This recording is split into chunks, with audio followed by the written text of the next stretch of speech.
श्री स्वामी समर्थ. नमस्कार स्वामी भक्तांनो. या वर्षी मार्गशीर्ष महिन्यात आपल्याला काही महत्त्वाच्या गोष्टींचे पालन करायचे आहे. तर त्या कोणत्या आहेत चला बघूयात. या महिन्यात अनेक धार्मिक गोष्टी केल्या जातात, त्यामुळे मार्गशीर्ष महिन्याला अत्यंत महत्त्व आहे. या महिन्यात महालक्ष्मीचे गुरुवार व्रत करण्याची प्रथा आहे.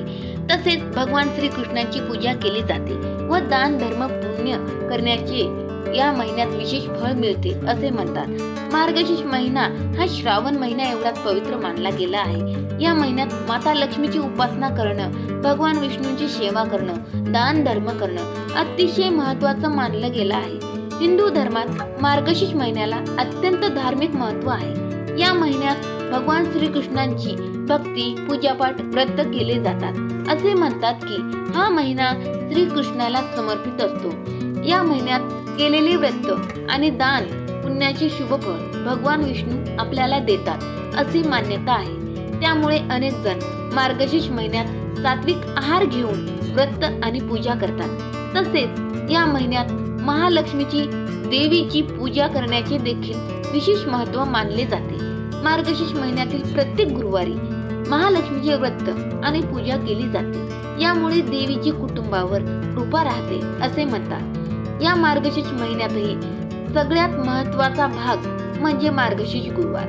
आता भले तुम्ही मार्गशीर्ष गुरुवार करणार असाल किंवा नसाल, पण या मार्गशीर्ष महिन्यामध्ये काही गोष्टींचे पालन करणं आपल्याला अत्यंत महत्त्वाचं आहे. महिलांनी कुठल्या चुका करू नये हेच आपण आजच्या या व्हिडिओमध्ये पाहणार आहोत. त्यामुळे तुम्ही हा व्हिडिओ शेवटपर्यंत नक्की पहा. चॅनलवरती नवीन असाल तर सबस्क्राईब करा आणि व्हिडिओला एक लाईक नक्की करा. जर तुम्हालाही माता लक्ष्मीचे कृपा आशीर्वाद तुमच्यावरती आणि तुमच्या कुटुंबावरती राहावे असे वाटत असेल तर कमेंटमध्ये जय महालक्ष्मी असे नक्की लिहा. आता मार्गशीर्ष महिना म्हटलं तर सगळ्याच महिलांचा जिव्हाळ्याचा विषय म्हणजे गुरुवार. यंदा 4 गुरुवार आलेले आहेत. चौथा गुरुवार हा 18 डिसेंबरला आहे आणि पहिला गुरुवार हा 27 नोव्हेंबरला असणार आहे. 18 डिसेंबरला आपल्याला व्रताची सांगता करायची आहे, म्हणजेच व्रताचे उद्यापन करायचे आहे. बऱ्याच घरात मार्गशीर्ष गुरुवार नाही केले जात. भले तुम्ही गुरुवार करणार असाल किंवा नसाल, पण काही चुका आहेत ज्या आपल्याला आवर्जून पाळायच्या आहेत. सगळ्यात आधी ज्या पद्धतीने श्रावण महिन्यातही काही नियम अटी असतात ज्याचे पालन आपण करत असतो, आणि काही ठिकाणी आहे की अजूनही मार्गशीर्ष महिना खूप पवित्र आहे आणि लोक त्याचे पालन करतात, पण काही घरात काही चुका केल्या जातात. आता गुरुवार म्हटलं तर आपण उद्यापन किंवा सेवा, माता लक्ष्मीची सेवा करत असतो, उपासना करत असतो. पण त्याचबरोबर काही महत्त्वाच्या गोष्टी आहेत, तेही करणं महत्त्वाचं आहे. शक्य असेल तर संपूर्ण मार्गशीर्ष महिना आपल्याला मांसाहार वर्ज्य करायचा आहे. कृपया करून सगळ्या महिलांना विनंती आहे की घरात मार्गशीर्ष महिन्यात मांसाहार होणार नाही याची काळजी घ्या. कारण बघा, पहिल्या 5-6 दिवसांमध्ये तर मल्हारी षडरात्र रोज उत्सव आहे. त्या दिवसांमध्ये तर आपण मांसाहार करणारच नाही, करूच नाही. तेही नाही होत असेल तर लगेच अगदी 2 दिवसातच आपल्याला सगळ्यात महत्त्वाची सेवा की आपल्याला गुरुचरित्राचे पारायण करायचे आहे. थोडक्यात बघायला गेलं तर 8-10 दिवस तर आपण आपल्या घरात मांसाहार होणार नाही हेच काळजी घ्यावी. त्यानंतरचे 15 दिवस पाळले तर काहीच हरकत नाही. कारण काही महिलांचं तर असंच असतं, आम्ही गुरुवारी उपवास करतो, मग बुधवारी आम्ही मांसाहार केला तर चालतो का? अगदी त्यासुद्धा खातात. तर मी तुम्हाला हे सांगेल की मांसाहार करू नका या मार्गशीर्ष महिन्यामध्ये.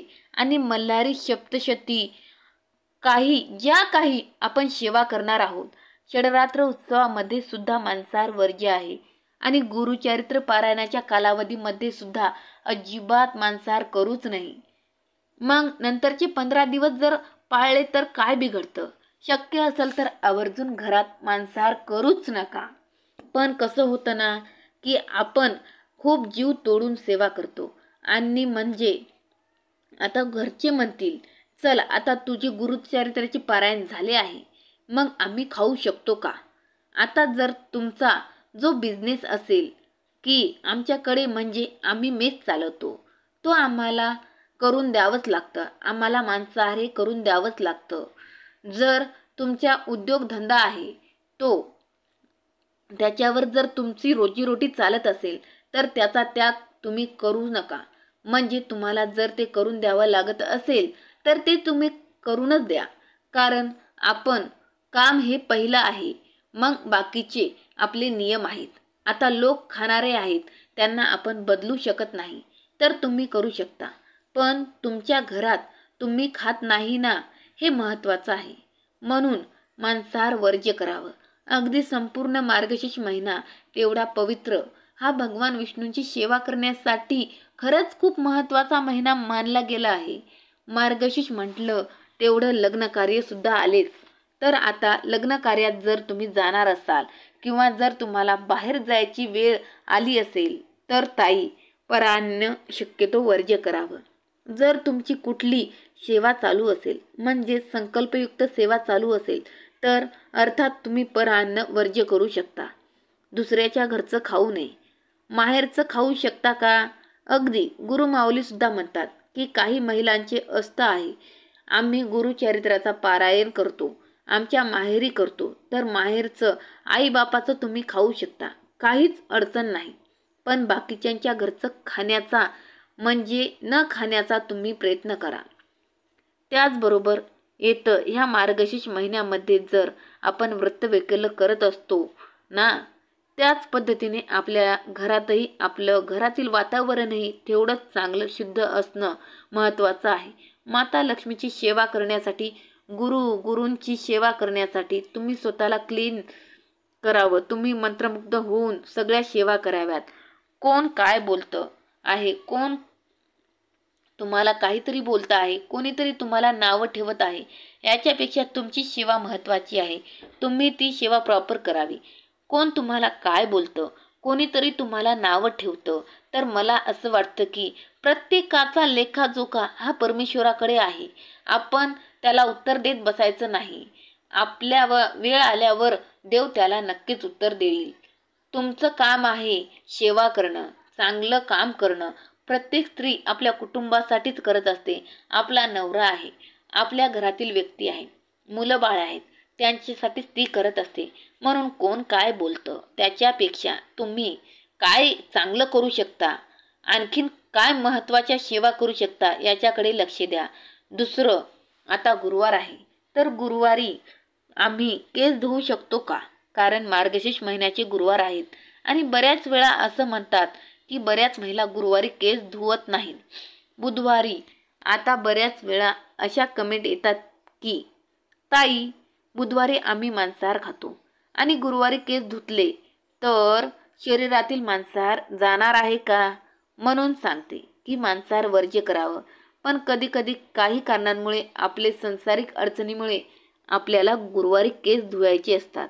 मी एकच सांगेन की ब्रह्मचर्य म्हणजे एक दिवस तुमचं बुधवारी जरी ब्रह्मचर्य उल्लंघन झालं तर ब्रह्मचर्य उल्लंघन आणि तुमचे केस धुण्याचा काहीच संबंध नाही.